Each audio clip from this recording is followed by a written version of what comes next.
still has it to the 5 and in for the touchdown. And his worst pass of the night is on the spike attempt. Here's Barkley, a little shovel, looking for an edge, gets it. Saquon Barkley, first down. Barkley, oh! Saquon, touchdown. Those guys are pretty good. Patrick Mahomes with the touchdown, Saquon Barkley with 3 touchdowns, and Steelers fans should be sad because that's what superstars look like. Mark Kaboly joins us for the next hour, brought to you by Bet365. Mark, of course, from the Pat McAfee Show and right here at 93.7 The Fan. Mark, your biggest takeaway from championship weekend and how it might relate to the Steelers. Oh, I don't relate to the Steelers. I don't know if I can. I try not to watch championship games and relate things to Steelers like some other people do. I just try to enjoy it for what it is. And what it looked like to me is, I mean, it has to jump off the page of you as the Eagles, the offense, the 7 touchdowns, the running the ball, the smash mouth. If you want to bring it back to the Steelers, their ultimate way of running offense would be probably the way the Eagles run it.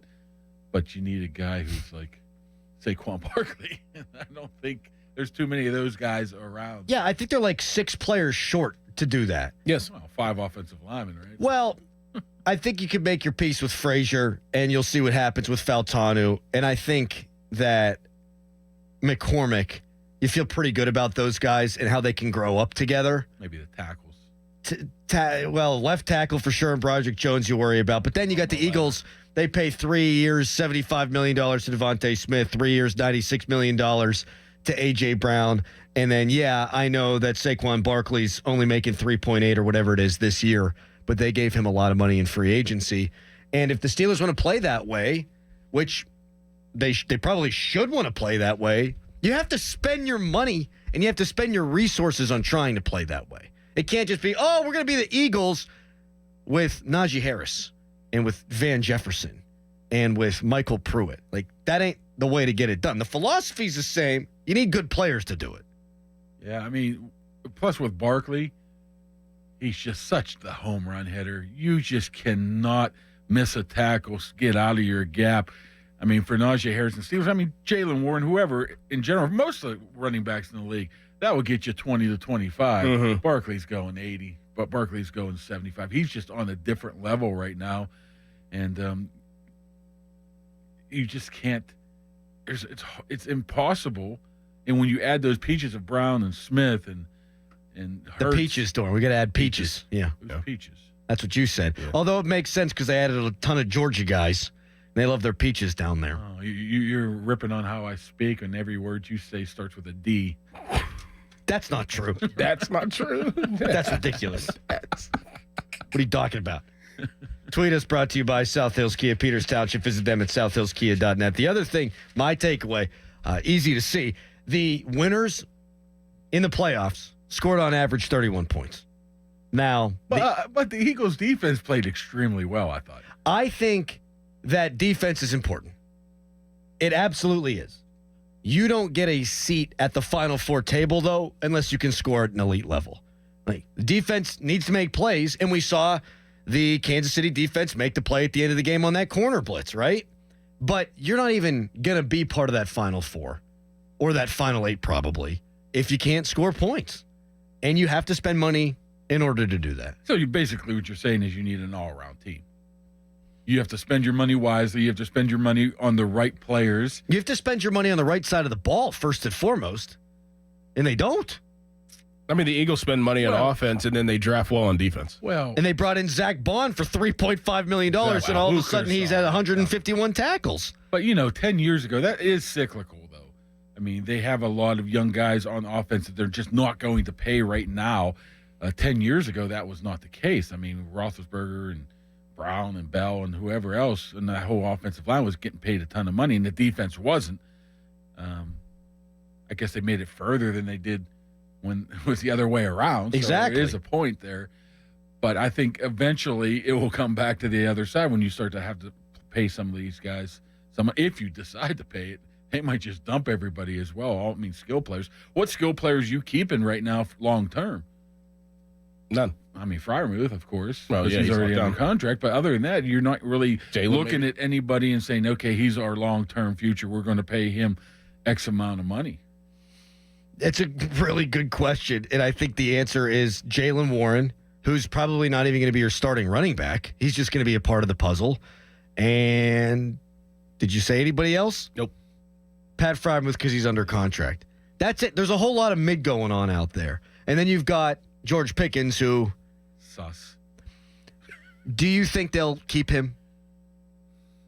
I am definitely on the fence here because I've been saying it depends on how free agency goes. If they're able to get somebody worth a crap in free agency, if the quarterback, a wide receiver 1.5, say so to speak, not a legit T. Higgins, but somebody who can come in there and really be a difference maker, but maybe not that top echelon guy. Yeah, I would go shop him instantly and try to get some picks and try to build your team out through the draft a little bit right there. But if you're not, I'm not dumping George Pickens, then having Calvin Austin is my legit number one right now. That's kind of you can't do that. Yeah, you just can't. You can't put yourself in a hole like that. And you did that somewhat last year. You got to learn from your mistakes. I honestly will, regardless, would let George play out at least this year, and then add around draft, and then add and try a number one or 1.5. You're right, because if you say you do acquire, I don't know, Keenan Allen, Godwin, Allen, Christian Kirk, that type of guy, you're like, first thought you comes to your mind is, boy, I'd like to pair him next to George Pickens. Right.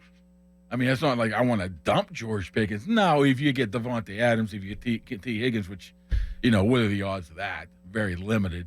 Then maybe you change your thought process right there. But yeah, I would definitely. I'm almost leaning towards keeping him, regardless of what happens right now. Do you think that's what they're going to do?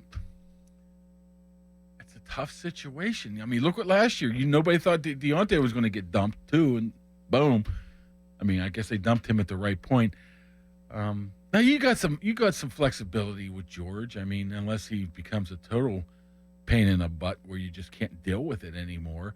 But you can play out that last year, then you can franchise tag him if you want to keep him that way. So it's a tough one, man. You're like I say, you cut your nose off to spite your face there.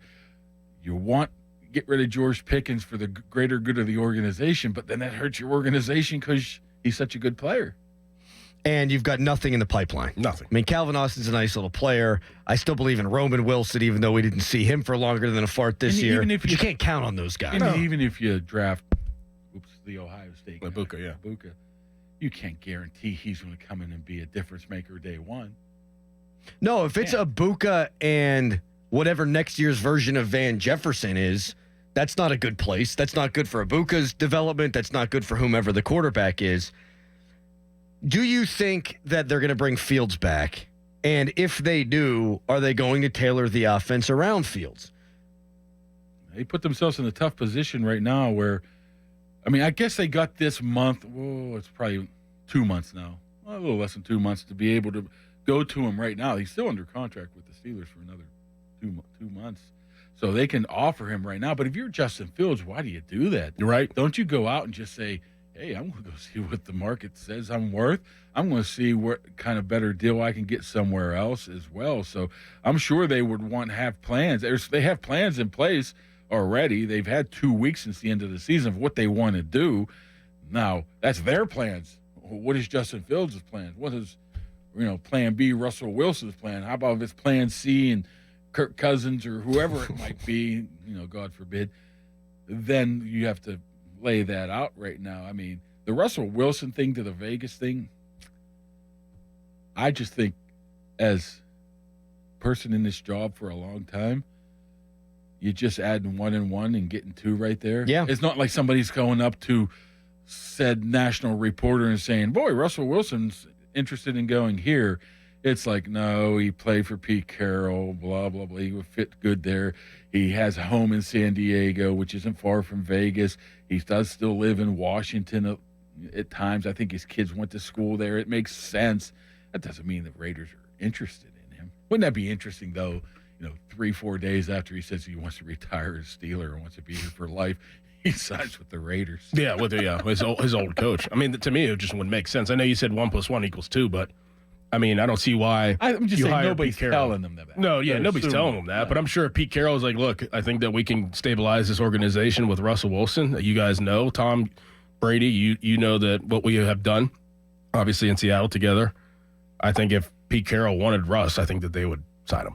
Yeah, and if you're going to hire a head coach who's in his 70s just to stabilize things, you might as well get the 36-year-old quarterback too.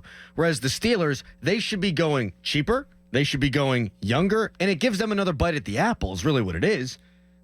I don't think there's a high likelihood that Justin Fields is your next franchise quarterback, but you take a swing on him, you know Russell Wilson's not your next franchise quarterback. I liken it to a lottery ticket. When those scratchy lottery tickets, man, Justin Fields is right there. You paid $2 for this lottery ticket, but sometimes you win $100. That's your best chance right now. Do you think he's option A for them, and then would Russ be their second choice? I don't know if Russ would be their second choice. I think he's definitely in the picture, in the mix, in the talk. I mean, that's why Russell probably said, yeah, we've been talking. Now, you know what he said. It was probably exit me and say, hey, man, we stay tuned. We're going to be interested. We got to figure some things out. That can be construed as a bunch of different ways. And one of it's, hey, we can started contract negotiation. Trust me, I don't even think they even got near that point with anybody yet, let alone Russell. How many suitors do you think Justin Fields will have or has? I figured that out a couple of weeks ago. I mean, I thought anywhere between 5 to 7, right? Who needs quarterbacks? Mm-hmm. I mean, you got to throw the Raiders in there. I mean, Saints. I mean, we went down them, Giants, Jets potentially. Yeah, I mean, there's a bunch of them. I mean, if you're Justin Titans. Fields, you go where you have the best opportunity to play. I mean, if it's him, if I'm him, I'm not really worried about winning and losing at this point. I'm more worried about getting the fair, legitimate opportunity of a season under my belt to be able to play. I mean, money too. I mean, okay, money's great. He's made a ton of money, but I want the opportunity to play. You're going to be 27 in what? Well, he's not going to be 26 until March. March, is it? Yeah. 26 or 27? 26. Whatever. He's not going to be 26 until here in another couple of weeks. You don't have much time. I mean, you usually give up on quarterbacks quite quick, especially one who's been playing now 4 or 5 years and hasn't been quite successful. You usually get one chance, maybe 2 chances. Not too many times you see a 3rd, 4th chance for a guy that then makes it big, other than, I guess, Baker. Baker. He's made it big. What I'm saying is he went to L.A. and went okay. He went somewhere else too, didn't he? Carolina. Well, I totally forgot. I totally blanked on that too. My God.